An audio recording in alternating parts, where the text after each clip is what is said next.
Ja milujem na Else aj to, že tie šampóny naozaj nádherne voňajú. Ja milujem, keď si umyjem vlasy a vyfúkam, vyfenujem si tie vlasy a naozaj lahnem si do postele a všade cítim tú krásnu vôňu. Naozaj ten kondicionér a obzvlášť od L'Oréal Elseve ti vlasy uhládza a uzatvára ti vlasové kutikuly. Nanisíš si vlastne kondicionér, ten necháš pôsobiť 3 minúty, potom opláchneš a nanisíš si toto laminačné sérum. A toto oplachujem. Toto oplachuješ ešte? No a toto je bezoplachové sérum na vlasy, ktoré teda ako používame. Používame ho na suché alebo aj mokré vlasy. Je to vlastne ten posledný krok v rámci tej rady. A je to naozaj teda predšampónové sérum, to znamená, že ho nanášame ešte pred použitím šampónu.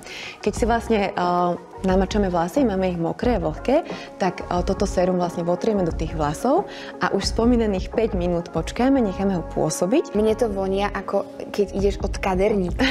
Nie, taká tá kadernícka profi starostlivosť, že poďme na kondicionér, taktiež z radu Bond Repair, ktorý teda obsahuje 10% kyselinu citrónovú a taktiež asi podľa mňa štandardný postup, ako sme už spomínali aj pri Glycolic Gloss. Tak, 3 minútky tentokrát sa odporúčajú na kondicionér. Je to vlastne veľmi silné sérum, naozaj obsahuje tak obrovské množstvo tých aktívnych látok, že v podstate okamžite tie vlasy budú silnejšie, odolnejšie, pružnejšie, hebkejšie.